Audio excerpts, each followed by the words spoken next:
Ahead on NCBA's Cattlemen to Cattlemen. You'll hear what one NCBA member told Congress about the value of the Asia-Pacific markets to U.S. beef. Plus, a look at the new Beef It's What's for Dinner website and how it's working to reach consumers. And now, NCBA's Cattlemen to Cattlemen with host Kevin Oxner. Hello and welcome to NCBA's Cattlemen to Cattlemen. I'm Kevin Oxner. Recently, trade talk was buzzing in the halls of Congress as the House Ways and Means Subcommittee on Trade held a hearing on trade relations in the fast-growing Asia-Pacific region. NCBA member Kelly Sullivan from Santa Rosa Ranch in Texas had a chance to testify at the hearing. She talked about the value of exports to U.S. beef producers and the need to expand market access for beef through trade agreements. As someone who personally visited our customers in July in both Korea and Japan, I have firsthand observations of the strong demand for U.S. beef. Over the years, exports have become critical to the success of the U.S. beef industry in rural economies. In 2016, we sold over $6.3 billion worth of beef products to other countries, with exports alone accounting for over $290 of value per head. We expect these values to increase in response to growth in foreign demand. Our perspective on international trade stems from a basic premise. If we're going to raise the cattle and produce beef, we need competitive access to consumers who are willing to pay for our products. I feel like, frankly, the members don't expect to see the people who are impacted the most. And I was very gratified in the fact that I was asked a lot of different questions, because I think that they saw that I am actually the one who is going to be most exposed to whether or not these trade agreements are in place. I don't have any letters behind my name. I'm not a PhD. I'm not an academic. I'm a producer. And so I think it's important for these members to actually see, oh, you're the one that's really going to be affected by what we are doing here. We are their constituents, and I think that that gives a greater voice to our conversation than just somebody else coming up there and giving testimony. Now, if you'd like to see all of Kelly's testimony and stay up to date on the key issues and events from D.C., one way is by becoming a member of NCBA. Members receive the Beltway Beef newsletter, a weekly report straight from Washington that gives an up-to-date summary of top policy initiatives that will impact your business. If you're not a member, joining is easy. Call 1-866-USA-BEEF or visit ncba.org. On the home front, the Beef Checkoff recently revamped and updated the Beef It's What's for Dinner brand and the website. Here's a look at the video that kicked off this exciting new campaign. What does this ranch mean to me? This ranch means everything to me. I was born and raised here on the ranch. It's just ingrained in myself. That's who I am. It's just a way of life. And my name is Kevin Kester. We're here at the Bear Valley Ranch in Parkfield, California, a small little community. The sign says population 18, but I'm not even quite sure where those 18 people are at. And my family's been ranching here in this area since 1867, and I represent the 5th generation of my family, so something we're pretty proud of. A cow-calf operation is one of several segments of the cattle industry. The very basic start is a rancher with a cow, and then that cow has a calf. And then at that time they can be kept on the ranch or sold to another rancher to grow up. Ranchers and farmers are getting smarter as far as welfare for our cattle and safety for crops and the land, and they have to be more efficient with what they're working with now. That's not just something I'm saying, it's fact, it's reality. There's a lot of difference between our cow-calf operation today versus 20 years ago. Every time there's new technology, we try to take advantage of it, not only from the business side, but for the environmental side and conservation. It's really been very beneficial. It's all families across this country on farms and ranches are getting up every morning before daylight, working their rears off. That's a rewarding experience, and being here and being able to do that, it's the perfect world. And joining me now is Elisa Harrison, Senior Vice President of Global Marketing and Research for NCBA. I have to tell you, I absolutely love that new Beef It's What's for Dinner commercial we just saw. Tell us a little bit about the decision-making process to refresh that brand. Yeah, well, thank you. I'm glad you like it. It's getting rave reviews from both consumers, who it's targeted to, Right, as well as producers. But when we looked at, this year, Beef It's What's for Dinner turns 25. It was launched 25 years ago in 1992, a couple of years after the checkoff started. And so when we looked at what kind of equity does that tagline have, has a tremendous amount of equity, even for today's younger consumer. A lot of them were young, growing up in their mom's kitchen when it first came out. So it really excited them about eating beef. And then when we also did some further testing, it showed that when people hear beef, it's what's for dinner, the music and the voice, it really does lead to them to eat more beef. And that's really what we're all about, is getting people to eat more beef.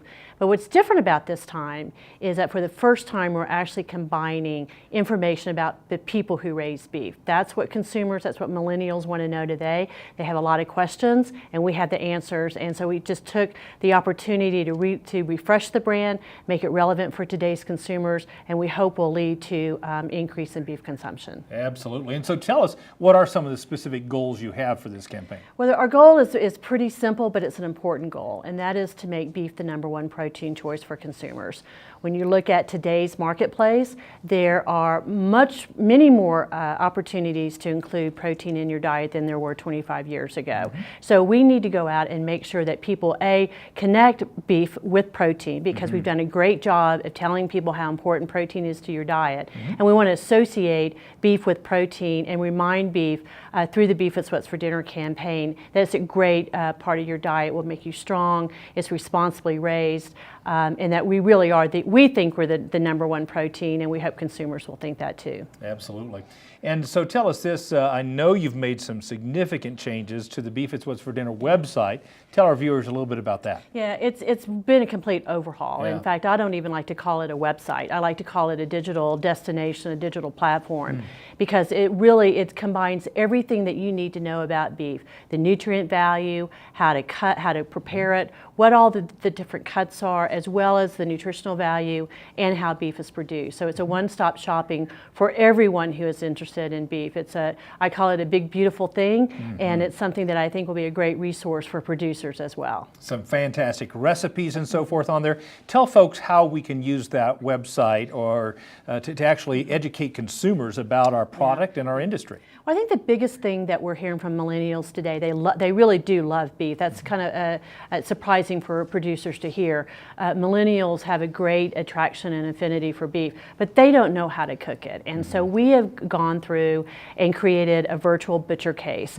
Any cut of meat that you want to know about, there's information about it, how to cook it, recipes for it. It's very interactive. It's something that even you can use on a mobile situation when you're standing in front of the meat case. So I think beef producers can use those tools on beefitswhatsfordinner.com to help consumers understand how to cook their product.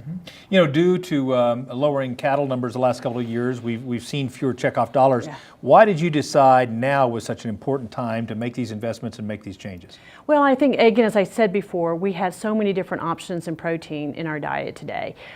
We also look at, as you said, there are fewer resources today because of the great job that the industry's done for being so efficient, creating a better product today than we had 25 years ago. But millennials really do want to get information in a digital platform. And so we needed to provide information, how they want it, when they want it, and what information that they want on there. And so it was just a great opportunity to go and create a digital platform that really resonates for those millennials. Well, I know I shared that advertisement. I hope all of our viewers are going to share it on their social media, and we really get some traction around this new campaign. Thank you for all you're doing. Well, thank you so much. Remember, you can check out the new Beef It's What's for Dinner website for a great interactive experience. You'll find things like recipes, information on beef cuts, and nutritional information at this one-stop shop for all things beef. As we mentioned, the Beef It's What's for Dinner website was funded by the Beef Checkoff. It's just one of the many ways the checkoff works to help increase demand for beef. We caught up with some of the State Beef Council staff to get their thoughts on why projects like the relaunch are important to the beef industry. Here's what they had to say. I love the new website. I think that it's just what consumers are looking for when it comes to being a one-stop shop for all things beef information. I love the newly relaunched website. I like how we've taken and we've gone back to basics of the beef, it's what's for dinner. That's always resonated with me and with consumers. So incredible to have a brand after 25 years that still resonates with consumers. And what we're finding is it's resonating with a new group of consumers, those millennials, who are so important to our beef industry, beef community moving forward. I am an avid fan of Beef with What's for Dinner. I knew that website originally inside and out. I knew where the recipes were. I knew where to find things. And now it's a whole new beginning, and I'm like, oh my God, I have to sit down and spend some quality time with it. I'm really liking the fact that there's raw beef with cooked beef and then all the nutritionals, because that's what our audience likes to see. I like to see it's a one-stop area to which to jump on and find facts about beef, push my retailers, push my food service. I'm already thinking about how to incorporate that with some of our retail partners, so I'm excited about it. It looks phenomenal. I am really excited about the beefitswhatsfordinner.com website. As a staff person that's been around for a long time, obviously I have a real vested interest, but there's a lot of nostalgia that goes into our brand, and so I am really excited to bring this brand forth to the millennials and reintroduce it and get them to love it as much as we have over the years and help our brand of beef shine through with the new consumers that we're reaching today. Beef It's What's for Dinner has been a signature for decades, and now to see a fresh face on it, I think consumers are going to love it, producers are going to love it, and being able to put that producer face on the industry along with all of our consumer messages all in the same place is just going to be great. We're really excited about the new website and the rebranding. There's so much information there that it's almost overwhelming, but to have that updated and refreshed, we're going to take advantage of it and make sure that everybody recognizes the resource that we truly have with all the assets of Beef It's What's for Dinner in one place. Oh my gosh, I love the new launch. It's so invigorating to see that, you know, to show to people we still have that tradition of being a beef producer or a rancher, but yet we use all this modern technology that I don't think they realize how much that helps us to be better producers and to give them an awesome product. The Beef It's What's for Dinner campaign is just one of many great demand-building programs the Beef Checkoff supports. You can see additional stories celebrating those efforts on our YouTube page. Just go to youtube.com/Cattlemen to Cattlemen. And you can also like the Beef It's What's for Dinner Facebook page to see beef promotion efforts in action. We're going to take a quick break, but when we come back, we'll examine some of the results of the National Beef Quality Audit. And later, we'll take a trip to Arkansas to see how one operation relies on New Holland equipment to help it put up better hay. Don't go away. We'll be right back.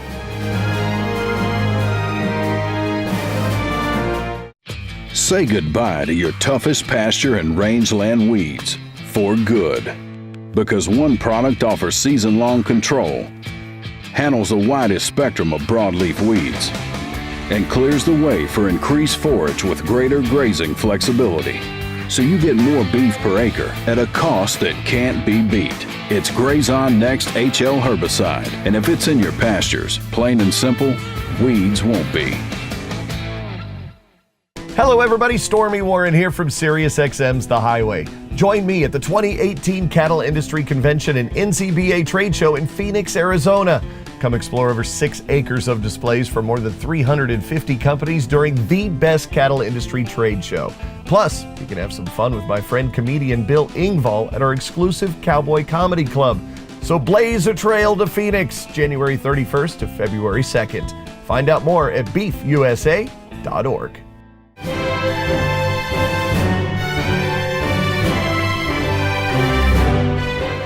Welcome back. We've talked before on this program about the National Beef Quality Audit and its value to the industry. And joining me now with the latest is Josh White. He's the Executive Director of Producer Education for NCBA. Josh, remind our viewers what the National Beef Quality Audit is and why it's important to the industry. Well, really the history on the beef quality audit is about finding defects and finding outliers, and what percentage of these carcasses are ideal, so to speak, or within a range of what we really want to produce for consumers and for our big customers of beef. It started way back in '91, where we realized we had some issues with producing the carcass and the meat that consumers and big buyers of beef wanted. Mm-hmm. So we started that, and about every 5 years we've done the steer and heifer quality audit. Mm-hmm. And we also do a market cow and bull audit, and the first one was done in '94, and we've done one a little more sporadically, but this year was unique in that we did both through this one research project. Well, I wanted to follow up on that. There were some really key findings relative to market cows and bulls. Tell us more about that. That's right. Well, I would guess on the positive side, since the last audit was conducted in 2007, we've seen a lot better results for mobility, so less lameness in cattle entering harvest plants and slaughter plants. Mm-hmm. Especially on the dairy side. They've seen tremendous improvement, which they had the most room to improve from the last audit numbers. Another area we saw tremendous improvement is on injection site lesions. Another facet that we spent a little extra research dollars on this year was actually doing a slice audit of rounds from cows and bulls to see, are there injection site lesions in those rounds, in those muscles. What we found was tremendous improvement from the dairy side. Now, this research hadn't been done since 2000, so we've had a long time to improve. Sure.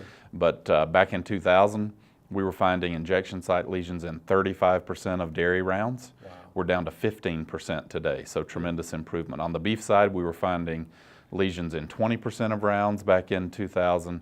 Today, we're down to 7%. Good. So again, tremendous improvement, but still some room to work. Yeah. As far as on the negative side of things, I would say, we still have some cows that are a bit thin on the muscularity score. We're losing some value there. Okay.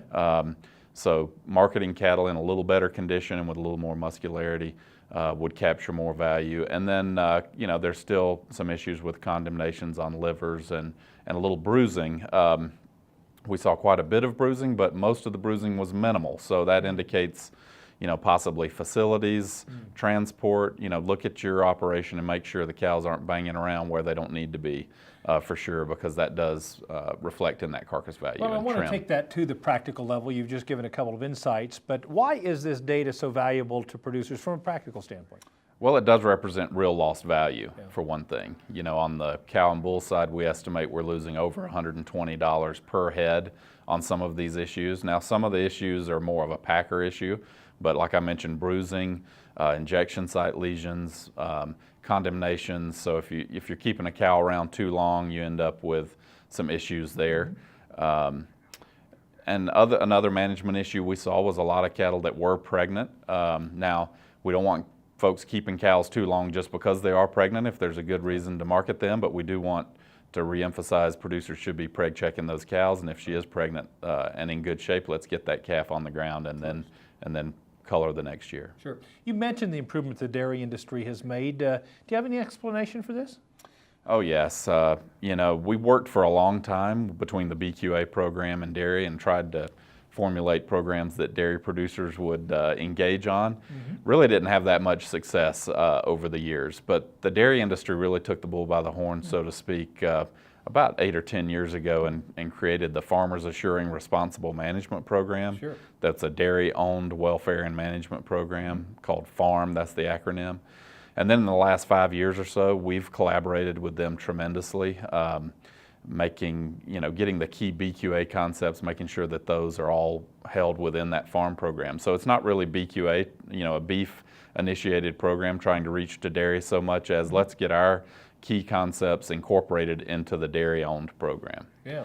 So, it's hard to get over all the information in a short interview. If people want to learn more, what are the opportunities for them to learn more, both about BQA and the National Beef Quality Audit itself? Yeah, well, we've been really fortunate to have tremendous coverage of the quality audit in trade media, so definitely take a second look at your favorite publication, or even online. You'll find some videos if you just do a Google search around the beef quality audit. I know we shot a full segment on the steer and heifer rollout here. There's also a lot of opportunity to hear live from one of the investigators that did the research, as well as someone from our team. We're going to be doing presentations all across the country, south, north, east and west. I think we've got over 20 presentations booked over the next few months. So look into your Cattlemen's Conference or your local event and see if you can hear it live. And of course, there's always the online options. Absolutely. Well, we've certainly made some progress, but still have more room to improve and learn. And so appreciate all your efforts in helping us do just that. Yeah, it's our pleasure.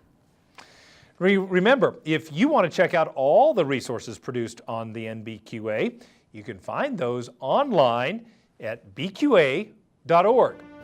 Still to come on Cattlemen to Cattlemen, we'll look at how one operation utilizes New Holland equipment to put up higher quality hay.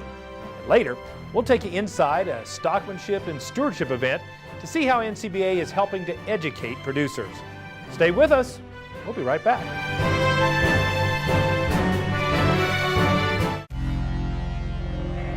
Out here, we're hostile, cold, and cruel. Are a way of life.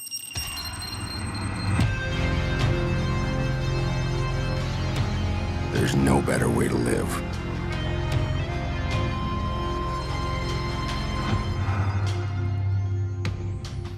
Guts, glory, Ram. This isn't a 9-to-5 job. So when you check the pants one last time and get things ready for the night crew, it's not the clock that tells you the day is over. It's the confidence of knowing you got it right. So when you see the signs of BRD, choose confidence. Choose Suprevo from Merck Animal Health. Talk to your veterinarian about Suprevo for BRD treatment.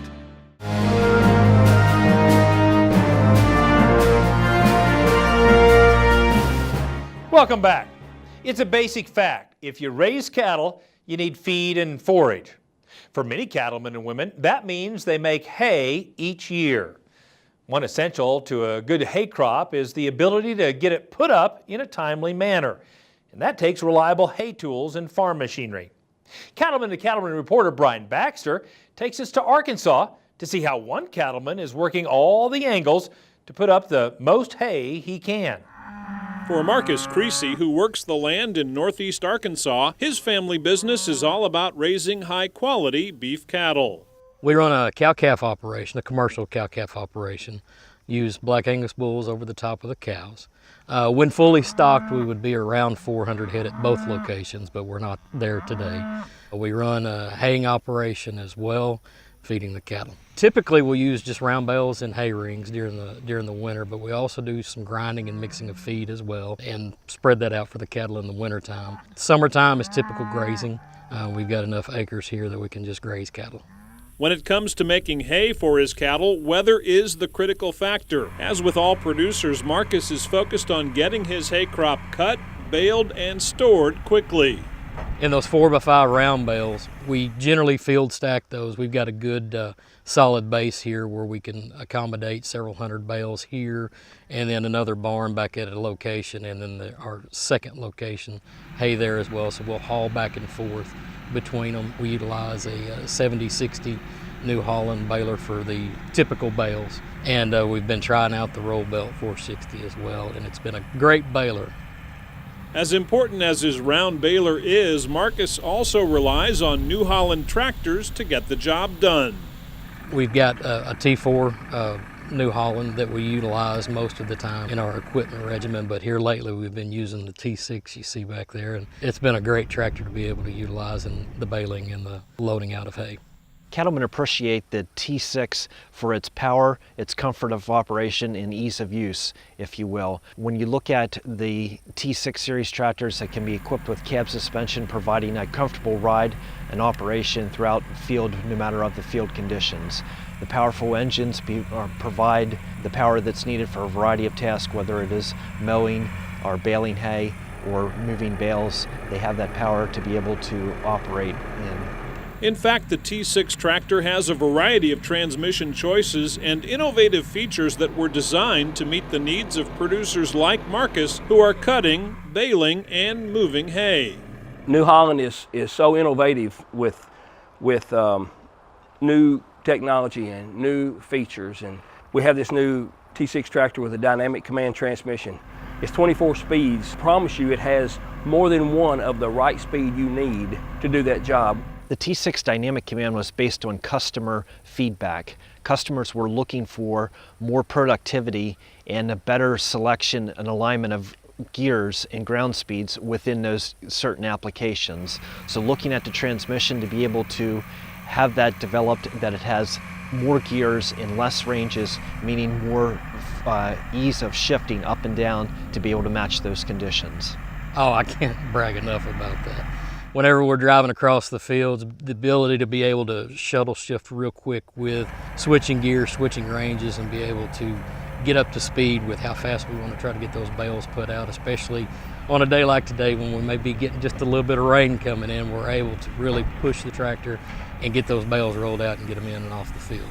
In addition to the variety of transmission options in the T6 series tractors, operator comfort was also a major factor in the design. The best thing about a T6 tractor is the size of its cab. It is very comfortable, yet it's not big and bulky and cumbersome feeling. Suspended cab, for instance, so great when you're hitting rough ground. Very comfortable. The way the layout of the controls, everything is right here at your arm's reach. Real easy to operate and very comfortable. In the course of a day, when you're out there all day long, I mentioned all those things about comfort. Some folks think it may be a luxury, but when that's your livelihood and you're in it for 10 hours a day, you go home at night, you're not exhausted because you have had some comfort during the day. The T6 was designed with the front end loader use in mind when it comes to the visibility in the cab, providing excellent visibility to a front end loader and having that integrated into the controls in the cab of the tractor. The electronic joystick is molded right on the sidewinder armrest to be able to provide the operation and comfort for ease of operation for the operator. The T6 has an enormous cab on it, number one, but for the size it works great. A lot of visibility from the pull panel for your easy access to be able to see your loads up high to the window usage all the way around. You're able to see where you're at, see your equipment move. The placement of the controls, not only for the loader but for the shift command, it's outstanding. Beyond the quality of the tractor, for Marcus, there was another incentive to go blue, a New Holland discount thanks to his membership in the National Cattlemen's Beef Association. He walked in the door, and because of our relationship with the Cattlemen Association and NCBA, he took advantage of discounts. He saw the benefit in the discounts that New Holland had worked a deal with NCBA to give a discount on tractors and balers and mowers and whatever, and he took advantage of that. That NCBA process was great. When I initially went into venture to purchase that first tractor with the benefit, the guys there were real easy to work with. They knew exactly what we were talking about. That promotion worked great, and I can't brag enough about New Holland's opportunity back through NCBA, and really hope that they continue to do that. Reporting from Searcy, Arkansas, I'm Brian Baxter for NCBA's Cattlemen to Cattlemen. Now remember, New Holland does indeed offer outstanding discounts to NCBA members. To learn more about those discounts, visit ncba.org or your local New Holland dealer. You can also head to the website newholland.com. Still to come on Cattlemen to Cattlemen, we'll visit with world-renowned animal behavior expert Temple Grandin to hear why she's a firm believer in low-stress cattle handling. Plus, we'll show you a product that can provide producers with a rapid response weapon in the battle against BRD. Don't go away. We'll be right back.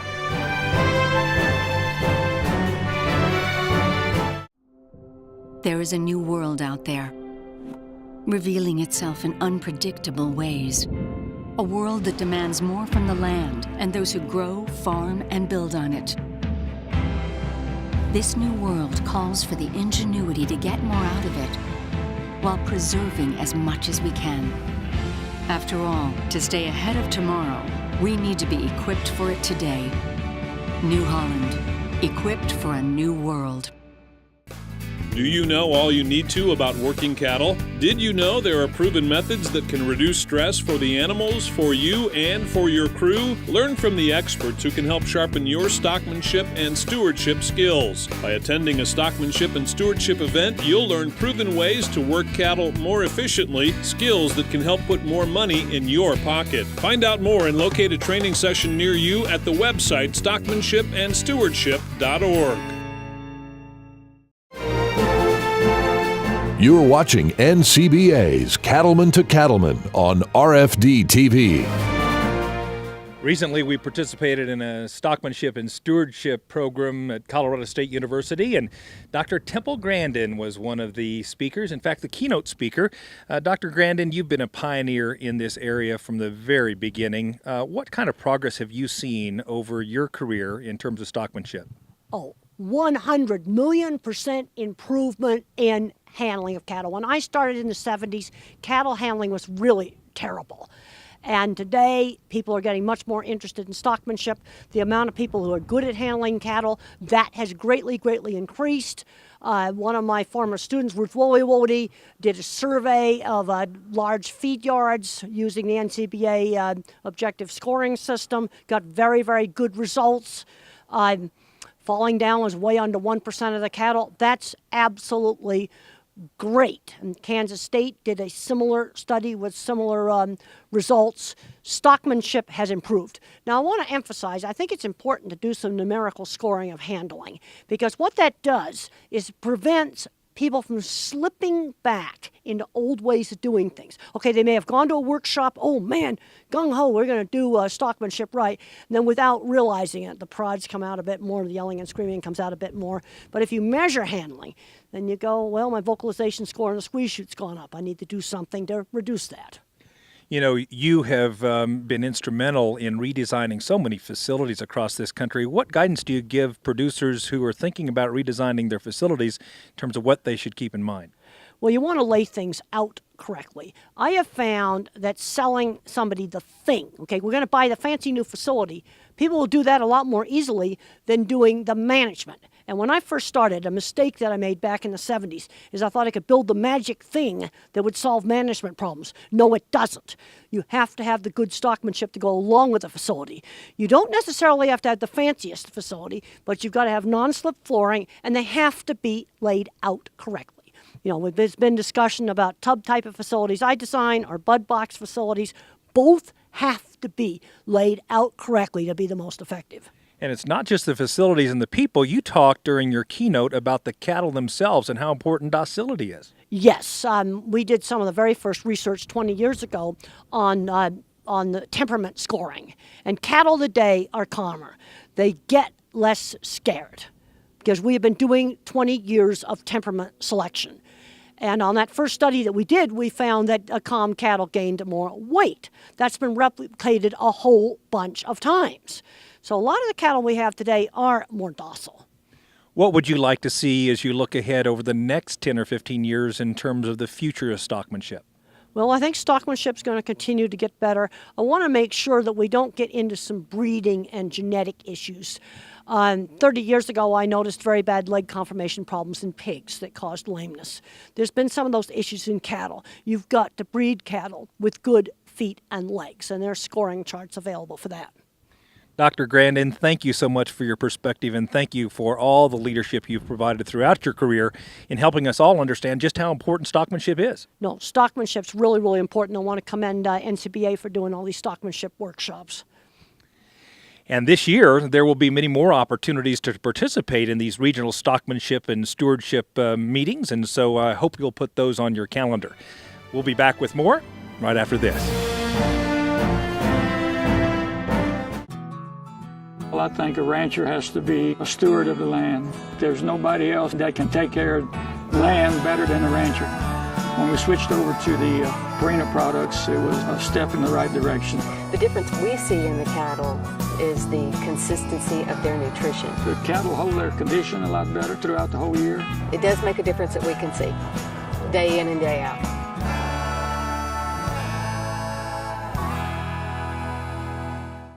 No matter what job I've got to do, my John Deere 5E tractor will do it all. whether I'm cutting, moving feed, or building a fence.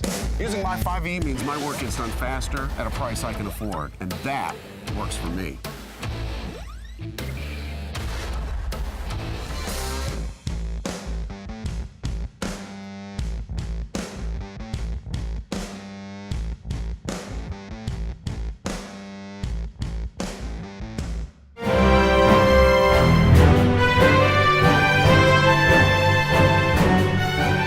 Herd health care is always a top concern for beef producers, and controlling costly diseases has a definite impact to the bottom line. But staying ahead of disease isn't always easy. Brian Baxter visits an Oklahoma veterinarian who's helping his clients use a combination of good management practices and animal health technologies to keep their cattle healthy. It's fall in Oklahoma, and Dr. Pete Streck knows that this time of year is a busy one for his clients. He also knows it's a stressful time of year for their cattle. Typically around here we have a lot of farmers with cattle. So in the summertime they devote a lot of time to their crops, and in the wintertime a lot of time to feeding cattle. The stress of weaning is always significant on the young, naive cattle. And also this time of year you got to think about our weather pattern. We're needing that rain for wheat, so we have wet days and we have hot days. Wet days and hot days, back and forth. Weather changes is tough on them weaning calves. And just the process of getting yanked away from mama and stick in a pen and sit there for 30 days and see how you like that new feed you've never had in your life. When they're stressed, we just have problems with, diseases and all kinds of stuff like that, pneumonia. As cattle are stressed, the risk of them contracting bovine respiratory disease significantly increases. BRD is bovine respiratory disease. It's also called shipping fever or just pneumonia. Most commonly occurs right around the weaning time, and there are a couple reasons that occurs. One is that that's when calves' maternal immunity, or the immunity they get for their mother's colostrum, is decreasing.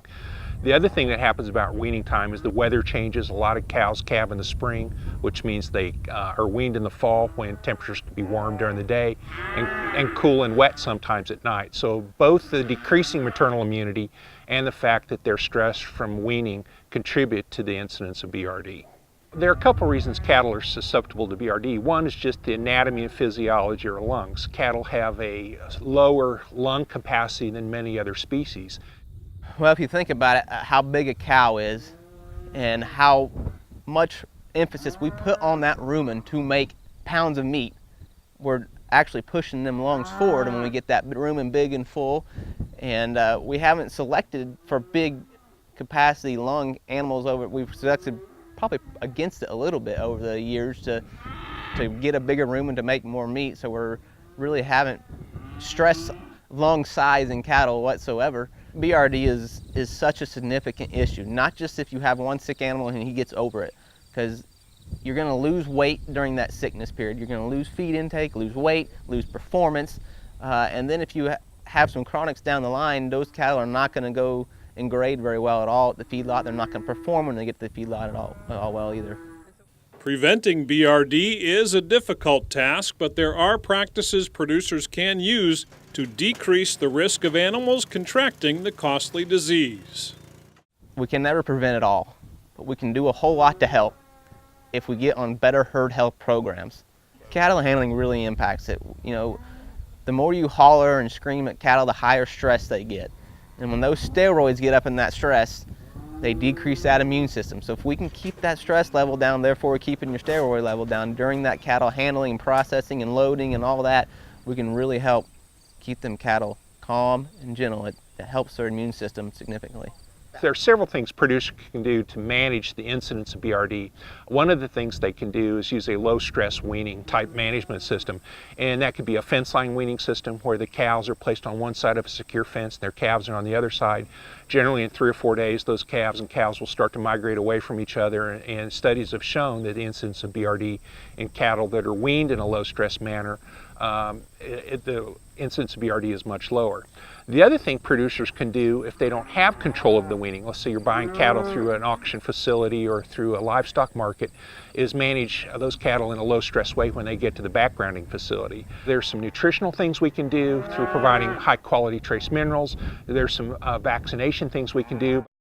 In addition to offering sound advice on herd management, veterinarians play a critical role in treating sick animals, and it's important to contact your vet right away once you notice symptoms of BRD in order to get a treatment plan in place. One important thing is to be aware of what the signs of BRD are. Runny nose, slow to come to the feed bunk, maybe an occasional cough, droopy ears. Those are the kind of the classical signs. Be prepared to act very quickly when you see signs of BRD beginning in an operation.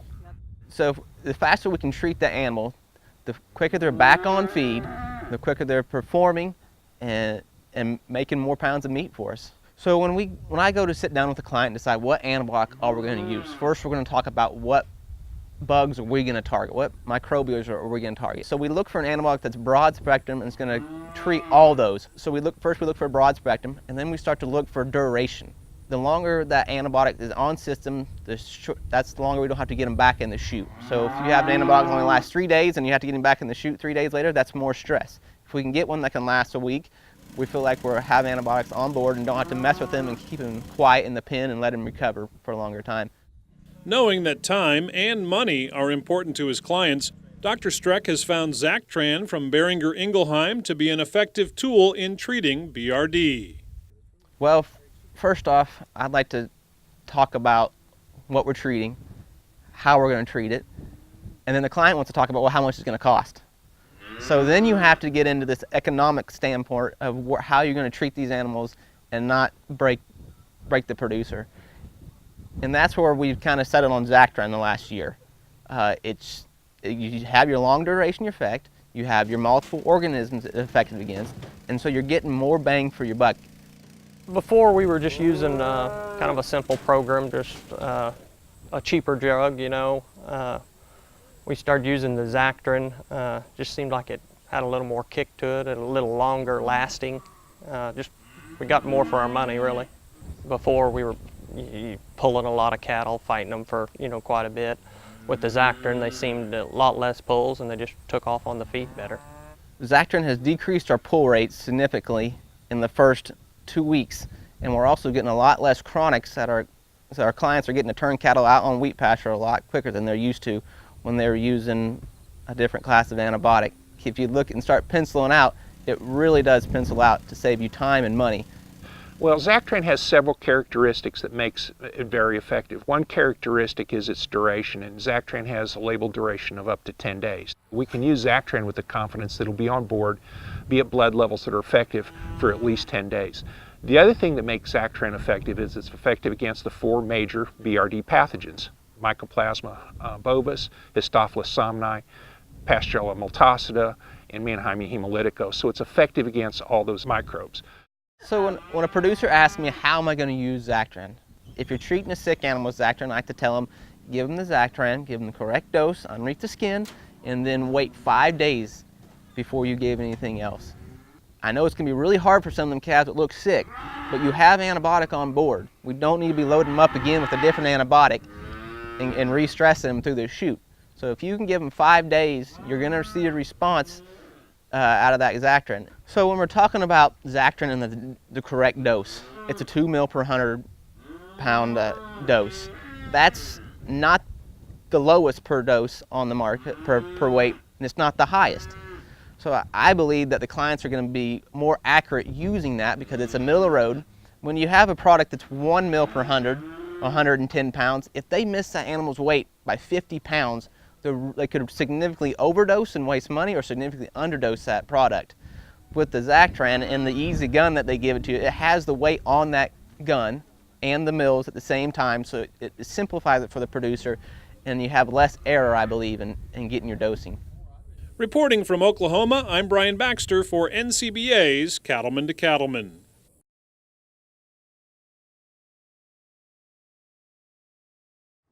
To learn more about the benefits and economics of treating with Zactran, visit the website Zactran.com.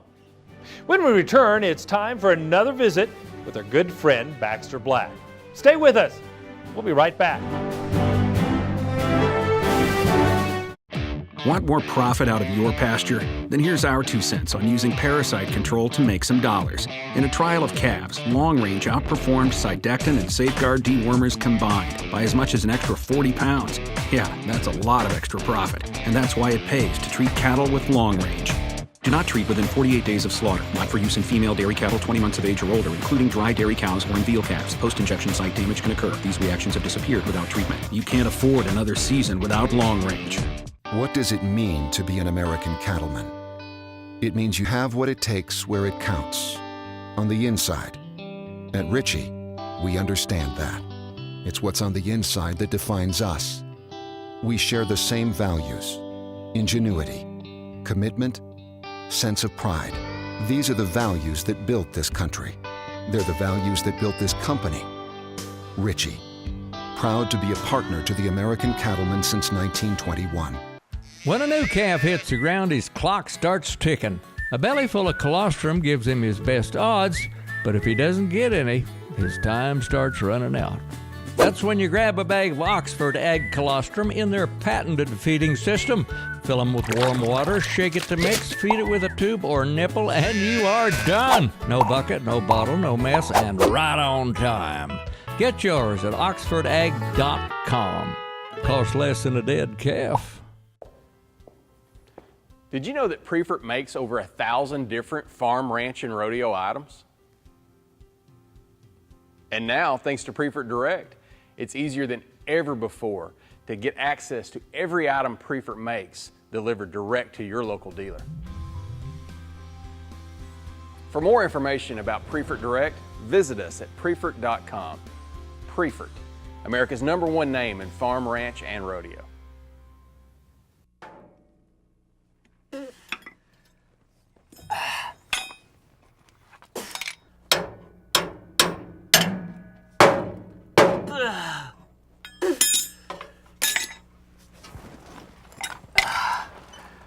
A ringy old cow can make me so mad my skin gets hot to the touch. But I get a heap madder, I'll tell you, when I have a slipping clutch. There's something about mechanical things that's worse than a nagging wife. They acquire some kind of a annoying twitch and then seem to come to life. The dadgum release on handyman jacks. A bolt that never quite fits.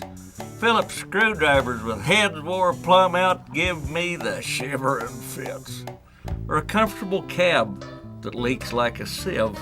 Sprockets that won't hold a chain, and trying to change your tire in your suit going to church in the rain. I'd lots rather put in a prolapse or handle a biting dog as work on a baler that ain't tying right, or augers that just won't aug, or them motors that's all time a dying, them sprayers that drizzle and drip, electrical breakers that sizzle and crack, and clippers that'd rather not clip.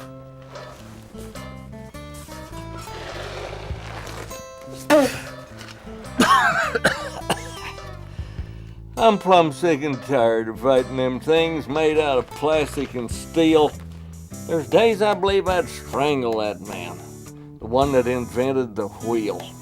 As you might have guessed by hearing me talk, for sure, I'm no fix-it man. And there ain't no walking disasters that's worse than me with a wrench in my hand. I could trade places with Adam of old and still never get relief. My wife, good old Eve, would need something fixed. She'd probably have a loose leaf. This is Baxter Black from out there, under here.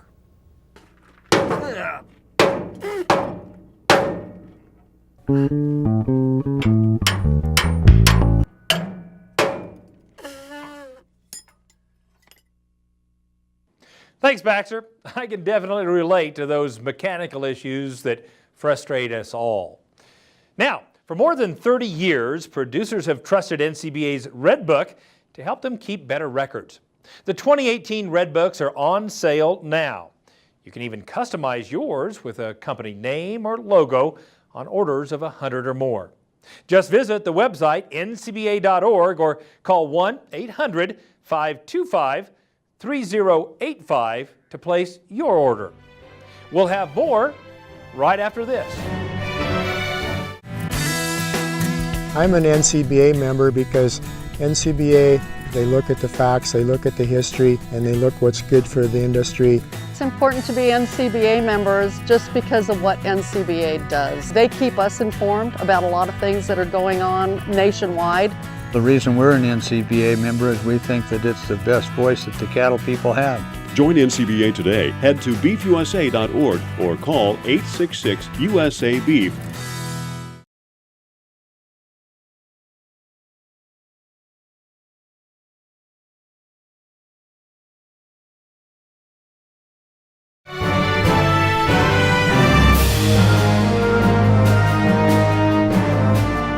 Welcome back. Don't forget, the 2018 Cattle Industry Convention and NCBA Trade Show is getting closer every day. It's a can't-miss event for any beef producer. Registration is now open if you'd like to blaze a trail to Phoenix. The convention runs from January 31st through February 2nd. Don't wait. Sign up today. Go to ncba.org for all the details. It's time once again for legacy photos as we share some great shots submitted by our viewers. Let's have a look.